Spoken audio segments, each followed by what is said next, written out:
Till now, we have seen that after Hitler formed the Nazi state and became the Führer, he applied his Nazi principles, the same principles that he came up with while he wrote the Mein Kampf, his autobiography, in the Landsberg jail. Now, we already saw one particular policy which became the outcome of these principles, Hitler's social Darwinism model based on his anti Semitic ideology. We also were able to trace the impact that that particular policy had. The impact of the policy of social Darwinism being the deadly and horrific Holocaust. Now, with that thought in mind, in this lesson, we would be continuing our discussion on the various other policies, programs, and plans of Hitler and his Nazi state based on the Nazi principles enshrined in his very autobiography. Now, we also would be tracing the various impacts that these policies also had on Nazi Germany and the rest of the world. The first policy we shall be discussing is the establishment of a totalitarian state. Now, we already remember that Nazism is a totalitarian ideology which is based on the principle of totalitarian state as put forward by Hitler himself. So when Hitler came to power and became the dictator of Germany, he established a totalitarian state of Nazi Germany. Now, in a totalitarian state, all the power of the state is concentrated in one hand. And in the case of Nazi Germany, these hands were of Hitler himself. So Hitler was the undisputed leader of Nazi Germany. Now, what happens in a totalitarian state of the people who wish to dispute or oppose this leader? So in a totalitarian state, all forms of oppositions are suppressed. And so was the case in Nazi Germany as well. And you see that once all forms of opposition parties were done with and they were suppressed, there only remained the Nazi party, which became the one party to rule Nazi Germany under the leadership of Hitler himself. So in this picture we can see the undisputed leader, the Führer of Nazi Germany, Hitler, while he's parading on the streets of Berlin. Now, the opposition from the political parties was not the only thing that was suppressed in Nazi Germany. In a totalitarian state, opposition or dissent from the public is also suppressed, and therefore in Nazi Germany, public speeches and public opinion of any kind was not allowed or was banned, and so was the press. The free press was also banned, and the only press or means of information that the public had was the state-sponsored and state-organized press, which functioned under the supervision and the commands of the Nazi Party itself. Now, to make sure that civil order is maintained in this totalitarian state of Nazi Germany, methods of fear, intimidation, and terror were used to bring about this civil order. And this task was given to the secret police of Nazi Germany, which was known as the Gestapo. Now, the Gestapo became the primary instrument in Nazi oppression and intimidation, and they were given the free hand to carry out any means of violence or any means of torture to make sure that civil order is maintained, and therefore they did not have to worry about any review process because they had the law in their hands and they were bound to answer to no one. In fact, the Gestapo had the primary function of spying on all citizens of Germany to make sure that there is not even a shred of discontent or disloyalty among the citizens. If the Gestapo comes knocking at your door, it's already too late to escape. The Gestapo used to routinely round up people and then arrest many of them and even put these people for execution without a fair trial or a justice process. So the Gestapo had true power. So the Gestapo therefore had the authority to even kill people if they had the mere suspicion that these people have or are disloyal to the state. So therefore we see the Gestapo's role in carrying out Nazi intimidation and terror process to achieve civil order. Now the Gestapo would go on to have a key role in carrying out the final solution as well, which was the genocide of millions of Jews of Germany during the Second World War. The Gestapo used to round up the Jewish people and then put them in trains and send them to concentration camps where they were put to die. In fact, many Gestapo officers were even trained to be mobile torture units, where they can carry out executions, tortures, and exterminations without even sending the Jews to a concentration camp. So the Gestapo was a symbol of the oppressive and tyrannical Nazi state. So can you answer this question? What was the Nazi secret police known as? Was it the Gestapo? Was it the brown shirts? Was it the Squadristi? Or was it the black shirts? The correct answer is the Gestapo. Now moving on to another policy of Nazi Germany, let us focus on the various economic reforms that were brought forward by the state under the leadership of Hitler. Now Hitler gave forward a very firm and planned out program for economic recovery through various economic reforms. Hitler primarily believed that industrialization was the vehicle through which Germany could recover economically, and therefore the Nazi state set up multiple factories all around Germany, which not only added to the economic strength of Germany and jump-started the German economy, it also gave the very much required employment to the various discontented citizens of Germany who became the laborers of these factories. But merely having industrial production is not enough for economic recovery. There also needs to be trade.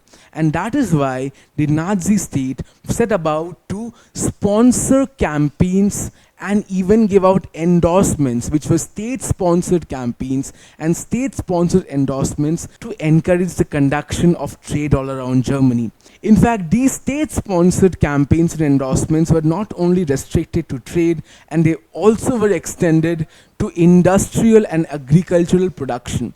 So therefore we see that the Nazi state was firmly supporting the industrial production, agricultural production, and trade of Germany. But with state support comes state interference. And since the Nazi state was a totalitarian one, there was a lot of state control and interference involved. The Nazi state strictly regulated the market and in fact set about to control the price of all the goods of Germany.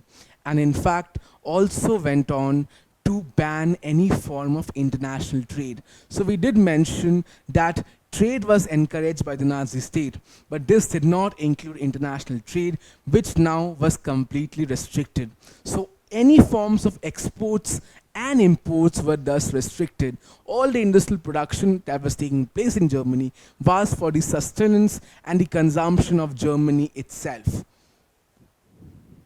Now, this decision to restrict any form of international trade was a part of a larger Nazi policy of making the German economy self-sufficient. So we remember while discussing the Nazi principles, how Hitler wanted to make the German economy into an autarky or a self-sufficient unit. That's exactly what Hitler did when he came to power as a dictator. He was making the German economy self-sufficient, which is not only crucial for economic development of Germany and to make sure that Germany prospers as a nation, but for another reason altogether. By making the German economy self-sufficient, Hitler was also able to stop the flow of German currency out of Germany altogether. Therefore, German currency no longer was going out of Germany to make any forms of payments, whether it's a payment for any trade, whether it's a payment for any war reparations, or whether it's a payment for debts. So therefore, the crushing debt which was imposed upon Germany after it took multiple loans to pay off the war reparations, Hitler came up and simply refused to pay them, saying that now in a Nazi German state, no money would flow out of the state as they are a self-sufficient economy. And this decision itself made Hitler even more popular among the public, as we can see.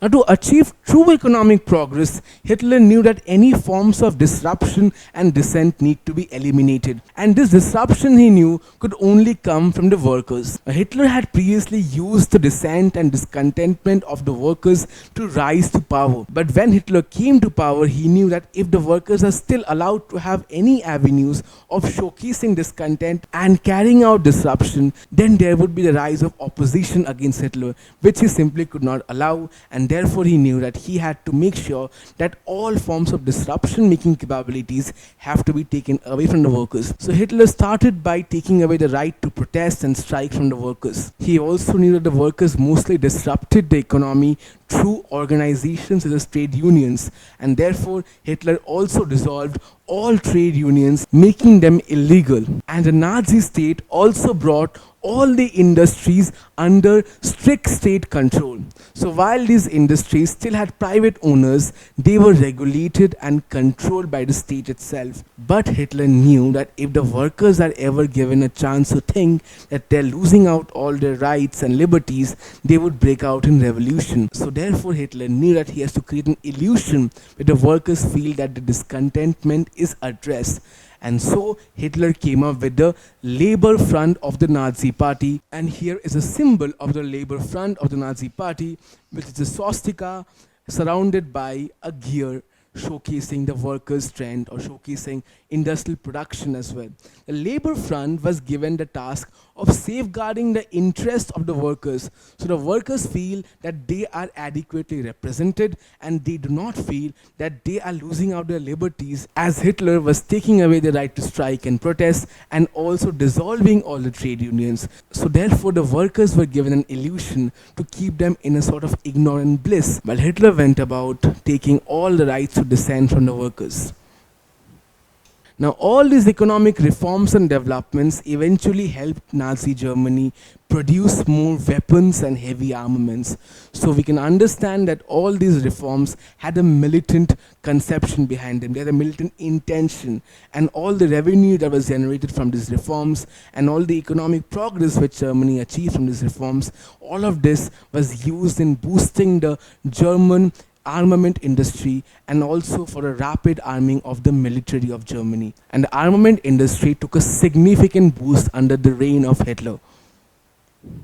But all the developments that are discussed till now in the fields of military, agriculture, commerce, industries and trade, they all are embedded forms of economic development. While they do significantly contribute to the growth of a national economy, they are not visual changes.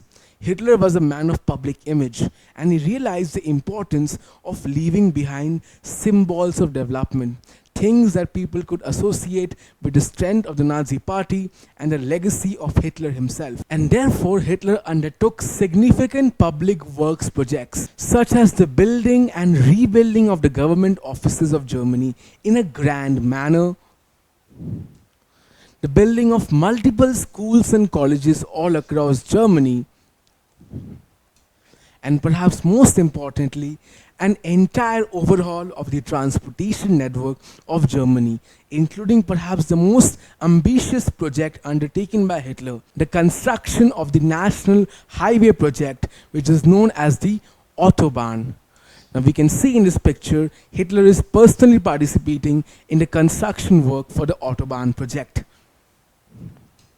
The Autobahn project was the first national highway project of its kind, and it made traveling across the country a breeze. In fact, not only did Hitler promise his countrymen that they would be able to travel all across the country effortlessly, he also promised that every German would be able to afford a car or an automobile. And this he managed to do by making the automobile manufacturer Volkswagen in manufacturing a car for all people, a car that everyone can afford, the Volkswagen Beetle, which you can see over here.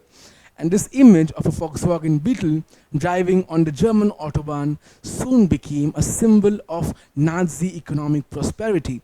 And it itself was a huge contrast from the images of war-torn Germany after the First World War, where people were searching for jobs all across the country and children were dying from hunger. And therefore, Hitler managed to boost his public image significantly through these public works projects, as was the intention. But these economic policies and reforms were not perfect, as you already can understand. The policies and reforms were actually riddled with propaganda of all kinds. In many instances, many government reports actually gave false projections and false numbers to showcase a lower rate of unemployment. And Hitler himself, in many of his speeches, said that the German national debt, or the debt of Germany from taking various loans, is now negligible or next to nothing in Nazi Germany. The reality was far from it. In fact, many of the projects and policies we just discussed and saw were actually funded from the loans taken by the Weimar Republic before the establishment of Nazi Germany. The money which was taken by the Weimar Republic was simply put into these projects, as Hitler had no intention to repay these loans. Hitler further went ahead to borrow and take more loans from his own sympathizers and affluent supporters, and used these monies to further fund more government projects. Now you might wonder and ask, what was Hitler's game plan here? How long could he possibly sustain these policies and reforms when the German state has no money of its own? All these reforms and policies were built upon a hollow German state. So what was therefore the way which he thought that he could get all the money back? Well, his game plan was all set on expansion. He thought that all these investments would pay off when Germany would eventually go and conquer other countries and plunder their resources. So all these elaborate economic programs and plans were not at all well thought and future-proof, and in fact, they relied heavily upon future German expansions. Now, apart from there being propaganda in these economic policies, the economic policies also were heavily racialist, and they had their own racialist tendencies. In fact, the anti-Semitic tendencies of the Nazi state even penetrated into these economic policies. So the Nazi state continued on its policy of boycott of Jewish businesses and even made its own secret police to push many Jews out of their stores and businesses and hand these businesses over to other German citizens. Now, not only did this provide employment to several Germans, it also continued the policy of the Nazi state's suppression of the Jews. In fact, this suppression went to such a level that during the Second World War, when the Jews were being sent to concentration camps, their personal assets were seized by the Nazi state, and that was used to fund the Nazi war effort. So we can say that this illusion of economic prosperity of Nazi Germany was also built on racialist tendencies. And finally and most importantly, the Nazi economic policy and all these programs actually had a very deep and core militant intention.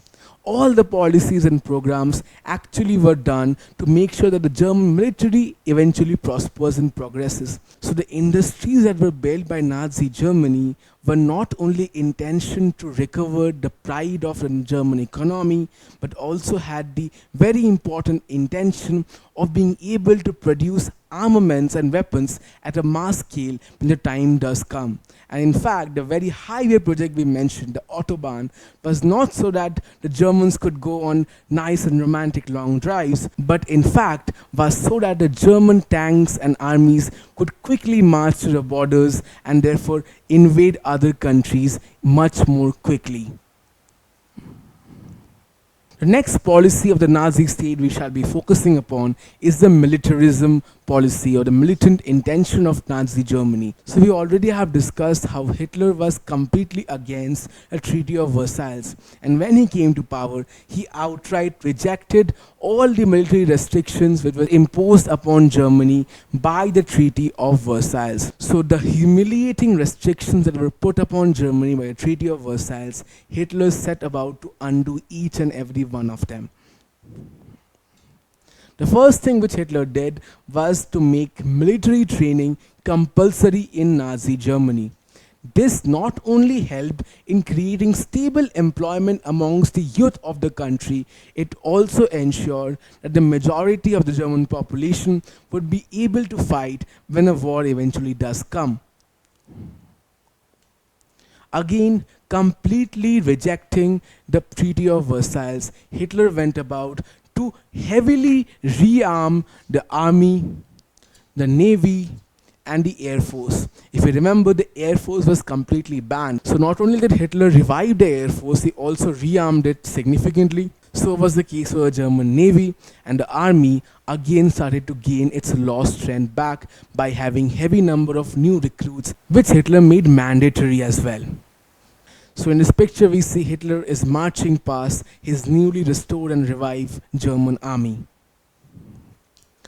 Not only was the physical strength of the German army or the German state revived, Hitler also managed to get a psychological revival, which was that Hitler revived Germany's traditional militaristic identity, or the fact that the Germans always associated themselves with military strength. He again reinforced the fact that the only way a country could grow powerful is through military strength and through conquering other nations by the means of war. And therefore, the militant attitude and tendency of Germany not only was encouraged by Hitler, but was actually fostered by him as well. And finally, we see that all the economic programs and policies and political developments of Nazi Germany all had the larger purpose. And that purpose of all the public work projects, economic programs, this intention, this larger purpose was to fund the rearmament of Germany. So therefore, all the programs of Nazi Germany had the deep-rooted intention to fund the rearmament of Germany itself. Now, in the initial days of Nazi rule, Hitler managed to carry out his rearmament in a secret or disguised manner. In fact, it is funny to note that the Panzer tanks you see right over here, which were instrumental in German expansions in the Second World War, were actually built in tractor factories. Similarly, many such civilian product industries and factories actually were producing armaments in disguise. But at the height of Nazi rule, Hitler completely stopped caring about disguising his armament and in fact started taking pride in the rearmament of Germany, often organizing elaborate parades where he used to showcase all the new militaristic additions and new armaments along with the strength of his army, and used to also televise these events so the rest of the world could see the revived strength of Germany under Nazi leadership. In fact, in the period before the Second World War, Nazi Germany set a record for the highest defense spending undertaken by any country till this date. The final policy we shall be looking at is Hitler's repudiation of the peace treaties, or his rejection of the peace treaties, primarily the Treaty of Versailles. So we already have seen that Hitler completely and outright rejected the Treaty of Versailles. So in this particular picture, which happens to be a meme, we can see that France is serving Hitler the Treaty of Versailles, but Hitler simply goes on to throw it out into the trash, therefore showing Hitler's disregard for the treaty and also how little he cared about the repercussions of rejecting the treaty altogether. So Hitler therefore rejected the Treaty of Versailles altogether, and he refused to pay the insane war indemnity that was imposed upon Germany, and as we just saw, he heavily started to rearm Germany, in which he rejected all the military restrictions that were put upon Germany through the same treaty. After rearming itself, Germany again went back to its old ways of territorial expansion and also fortification along the borders and strategic areas. So Nazi Germany went on to reclaim all the territories lost by Germany in the First World War, and also started to fortify along strategic locations and border territories with other important nations. This again was in complete disregard to the Treaty of Versailles, which particularly said that Germany could not get its lands or territories back. Now, when the League of Nations tried to stop Hitler from repudiating the treaty, Hitler simply dismissed the League of Nations, which proved to the world that Hitler was too powerful and the League too powerless to truly deal with this. And therefore, Hitler continued with his rearmament, expansions, and economic policies. So in this particular lesson, we focused upon the various policies of the Nazi state. We saw how the Nazi state became a totalitarian state. We also focused upon the various economic reforms under Hitler. We also saw how the Nazi state revived its former military glory. And we then saw how Hitler repudiated the peace treaties that were holding Germany back. We also went on to trace the impact left behind by these policies. Now, most of these policies actually were in violation of the Treaty of Versailles, which brings us to a question as to why did the Allied nations not stop Hitler in his tracks? Well, that is a discussion we would be undertaking when we discuss the causes of the Second World War in the upcoming chapter, where we read about the policy of appeasement carried out by Britain and France in order to avoid another war, but which actually caused the Second World War anyway. Now, in the next lesson, we would be undertaking a comparative analysis between the two ideologies we discussed in this particular chapter, Nazism and Fascism. Don't forget to subscribe to our channel and hit the bell icon. You can also register for free at DeltaStep.com or download the DeltaStep app to learn one-to-one with our amazing teachers, or to get access to all our 5,000 plus amazing videos as per your school syllabus. Master each topic with our adaptive practice technology. Get million plus questions with step-by-step solutions and unlimited mock tests. Get all your doubts resolved instantly. Learn via games and win amazing prizes like PlayStations and iPads. So at DeltaStep, learning is not just fun and easy, it is rewarding too. So register for free now.